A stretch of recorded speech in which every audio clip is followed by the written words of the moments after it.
Hello everyone. तो आज मैं आपको लेकर जा रही हूँ ऐसी जगह पे जहाँ पे जाके ना आपके दिल को सुख और शांति मिलने वाली है।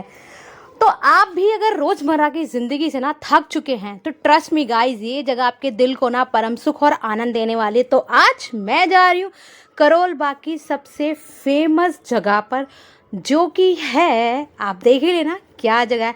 मोस्टली ये जगह आपने टीवी में, मूवीज़ में बहुत देखी होगी। अब आपको पता ही चल गया होगा मैं किस जगह के बारे में बात करी। तो ये जगह है श्री हनुमान सिद्ध मंदिर। तो हनुमान जी के मंदिर के लिए पहुंचने के लिए आपका जो नियरेस्ट मेट्रो स्टेशन है वो है झंडेवाला। झंडेवाला से उतरते ही सामने आपको वॉकिंग डिस्टेंस पे आपको मूर्ति दिख जाएगी। कहते हैं ये मूर्ति शायद विश्व की सबसे ऊंची मूर्ति है। इस मूर्ति की जो हाइट है ना वो लगभग 108 फुट ऊंची है गाइज। तो जैसे आप मंदिर के पास पहुंचेंगे तो सबसे पहले आपको दर्शन होंगे शनिदेव महाराज जी के। शनिदेव महाराज जी के दर्शन करने के बाद आगे आपको एक शॉप मिल जाएगी जहां से आप पूजा की सामग्री वगैरह यहां पर ले सकते हैं। और उसके ठीक बिल्कुल सामने देखना आपको भद्रकाली के दर्शन हो जाएंगे। बट इसका जो रास्ता है वो अंदर की साइड से है और इससे थोड़ा सा आप आगे चलोगे, यहाँ से आप प्रसाद वगैरह ले सकते हैं। और उसके थोड़ा सा और आगे आपको अपनी चप्पल वगैरह, जूते वगैरह वहाँ आपको सबमिट कर देना है और जिसका आपको कोई भी शुल्क नहीं देना, ये निःशुल्क सेवा है। उसके बाद आपको एंटर करते सबसे पहला एक आपको राक्षस का मुंह दिखेगा, जो कि राक्षस के मुंह को हनुमान जी ने अपने पैरों तले दबा रखा है। कहते हैं इस मंदिर को बनने में लगभग 13 साल लग गए। और जो ये मूर्ति है ना, इसका जो वज़न है वो 600 टन का है। बट क्या आप जानते हैं इस मंदिर को किसने और क्यों बनवाया और क्यों 108 फुट ऊंची ही प्रतिमा बनाई? और इसके पीछे का इतिहास अगर आपको जानना है तो इसके लिए थोड़ा सा आपको वेट तो करना पड़ेगा। तो सबसे पहले हमने कर लिया है एंटर करते ही सबसे पहले आपको दर्शन होने वाले हैं हनुमान जी की भव्य मूर्ति के।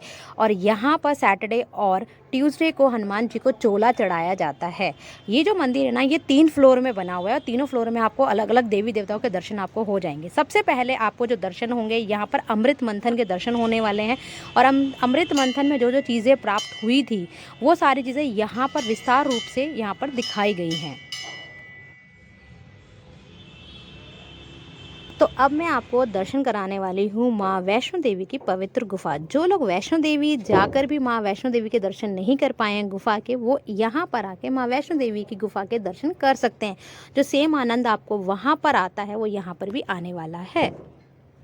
यहाँ पर भी ना आपको 9 देवियों के दर्शन होने वाले हैं। सबसे पहले जैसे आप एंटर करोगे तो आपको दर्शन होंगे माँ भद्रकाली जी के। भद्रकाली जी के दर्शन करने के बाद जैसे ही आप आगे की तरफ प्रस्थान करोगे तो माता के अलग अलग स्वरूप विराजमान आपको यहाँ पर दिख जाएंगे।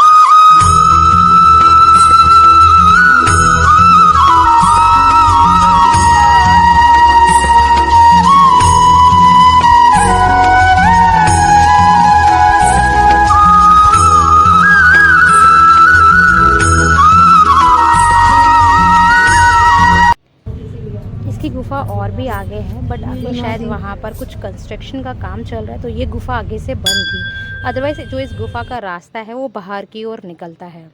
उसके बाद हमने अब गुफा के दर्शन कर लिए। उसके अब हम जा रहे हैं इसके 2nd फ्लोर पर। यहाँ पर आपको हनुमान जी का बड़ा सा गदा आपको दिख रहा होगा। कितना भारी भरकम गदा है, जो कि दूर से बहुत छोटा लगता है और पास आके लिटरली हमें बहुत बड़ा गदा दिखाई दिया। उसके बाद हमने दर्शन करे राम दरबार के दर्शन के करने के बाद हम पहुंच गए इसके 2nd फ्लोर पे। अब 2nd फ्लोर पे आपको माँ झंडे वाली देवी के दर्शन होने वाले हैं। और माँ झंडे वाली देवी के साथ साथ यहाँ पर 9 देवियाँ भी विराजमान है, लेकिन जो इनकी प्रतिमा है वो कांच की प्रतिमा के द्वारा बनाई गई है। उसके बाद अब हम पहुँच गए इसके 3rd फ्लोर पे। 3rd फ्लोर पे आपको दर्शन होने वाले हैं भव्य हनुमान जी के पंचमुखी स्वरूप के। कहते हैं पंचमुखी स्वरूप के दर्शन करने के बाद आपके सारे मनोरथ पूरे होते हैं, सारी परेशानियां दूर हो जाती हैं। तो सबसे पहले आपको दर्शन होंगे राधा रानी और कान्हा जी के। तो अब मैं आपको इस मंदिर का ना एक इतिहास बताती हूँ। कहते हैं बहुत टाइम पहले ना इस मंदिर में नागा बाबा रहा करते थे।